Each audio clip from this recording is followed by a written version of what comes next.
loves, welcome back to another video. Today I want to share some tips for mindful buying. I don't like to go out too often. I take every chance I get to being at home, enjoying my quiet and doing my own thing. So when I do have to go out, I try to do as much as I can get done.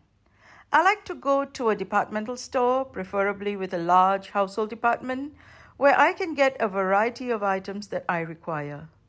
If you are like me and you don't have too much energy, then a well-planned trip is the perfect solution. When you buy something and you bring it into your home, you need to make two decisions. One, what are you letting go of in return? And two, where will it be homed? I go by the rule, a home for everything and everything in its home. Now, everything you bring into your home should be needed and should be given an immediate home. Avoid stacking bags and boxes in corners and on countertops.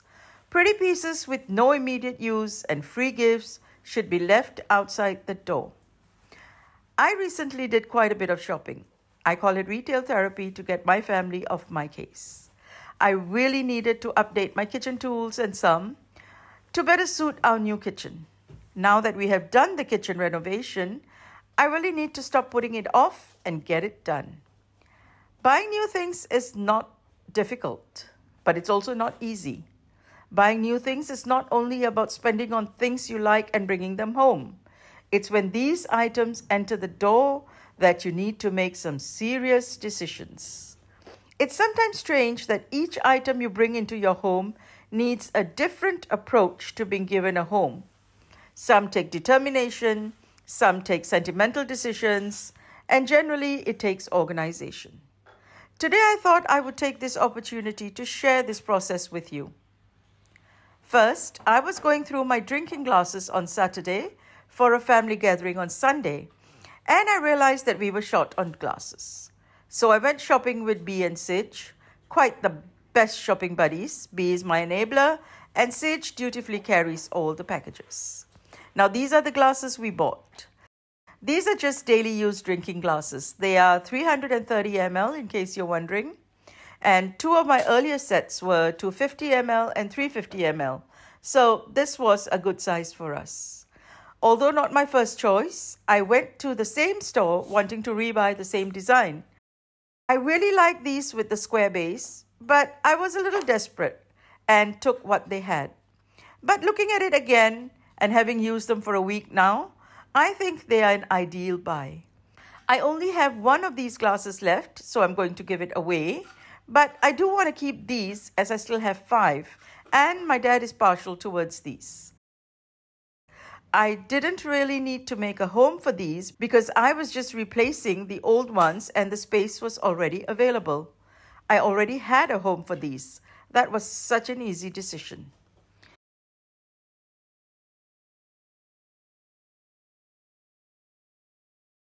We also really liked these water bottles while we were there. These are thermos, plastic, but they do have a pretty luxe look. And we got 2. I always recommend having 2 at least, so the items look less random when stored and also when used. Now, these are bachis from UAE, and they're usually quite expensive, but they were on 80% off, and I do need to swap out some old bottles. Another thing that I bought were cake plates.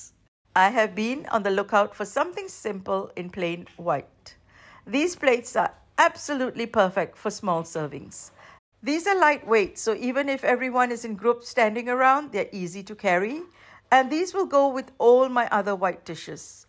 I had pared down my serving dishes a while back, and I created an empty spot because even then I knew I needed these plates in my life. I do try to make space in advance for something I feel we need.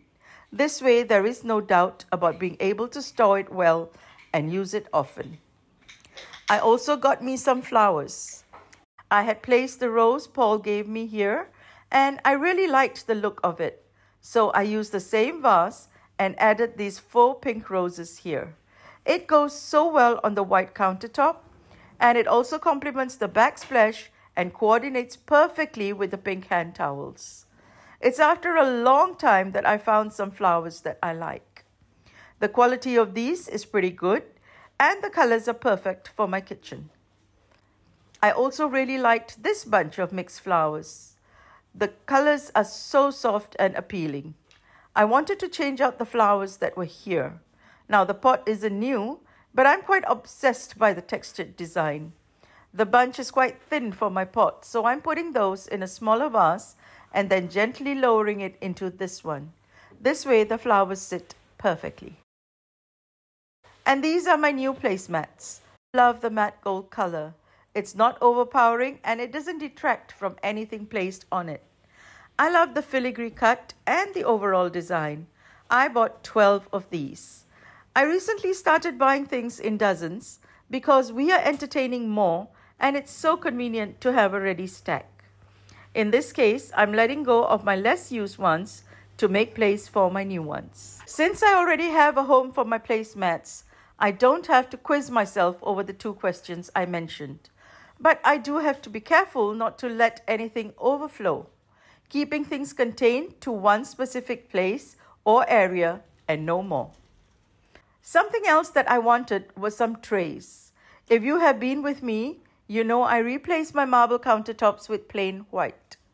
To reduce the starkness of the white, I wanted to add some marble touches. You know I love my marble. So I got 2 more marble trays. I like that each one is slightly different and adds to the complexity of the visual. From the marble section, I also found this container. It's marble and it has a gold trim and a wooden cover. My current salt container is exactly the same, but just smaller. I wasn't really looking for a salt container per se, but I was looking for storage for Zoe's treats. When I saw this, I wanted it, but it was too big for Zoe. So to make it a mindful purchase and not be wasteful, I'm going to use the bigger one for the salt and the smaller one will be for Zoe's treats. Repurposing is a great way to value what you have and it's good for the environment. If you know me, you will also know that I prefer to buy refills.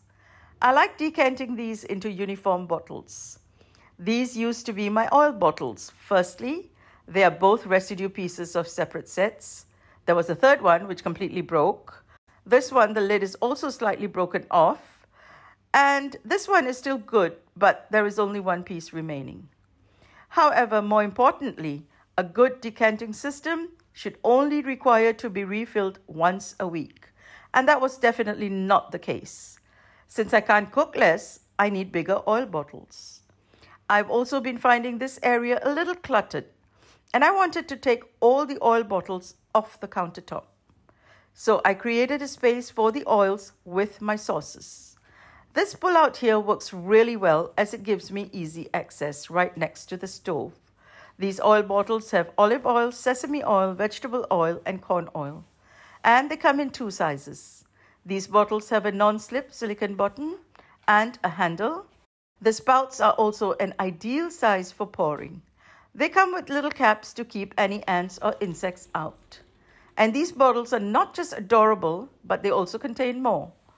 This sees me through the week. Therefore, my weekly refill day now works like a charm for me.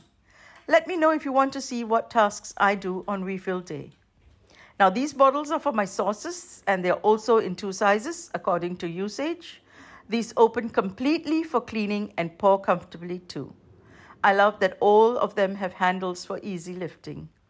I have got a beautifully organized cabinet now and my countertop is clutter-free. So let's move on to some dining stuff. These 2 grinders or mills are perfect on the dining table. My dad eats much less salt than us and doesn't really like spicy food.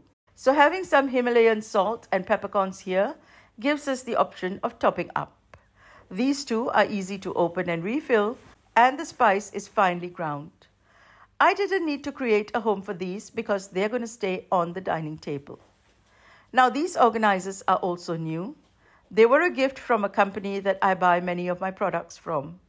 I really like these with the faux leather strap, and I'm considering putting them at center stage. Now, sometimes there are sentimental things that need to be updated. B persuaded me to get a new dining set in anticipation of me donating one of the 2 old ones. I'm having difficulty letting go because both of them actually belong to my mom. One of them is melamine, and honestly, it has all the dishes we can need for a small gathering, but it is not dishwasher safe. That creates a lot of extra work when washing up. I have been very conflicted about parting with this set. I also know that it's not serving any purpose just sitting in the cabinet. One possibility is keeping a single person set and giving the rest to someone known to us. It's easier than sending it to a thrift store and never knowing what happened to it. So this is the gorgeous dining set that we now have. I love the shape of the plates with these raised edges, and I really like the texture on the edges.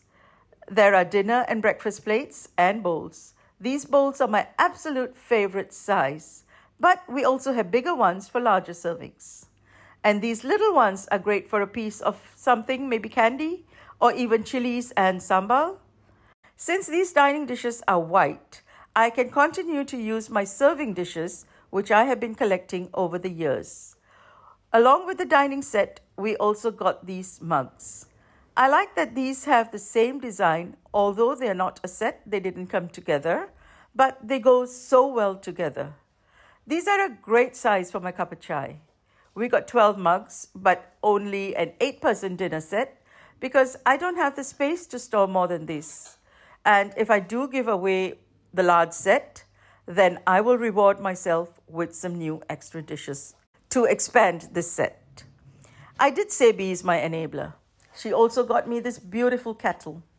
We have been needing one, and I really think this clear Philips kettle is the right one for our needs and our current aesthetic. I find that these clear appliances make the space look cleaner and emptier than solid colored ones. So this is how I keep all the things that I buy. I buy mindfully so that I know exactly where it goes and I don't have things lying around. That is very important to keep your house clutter-free.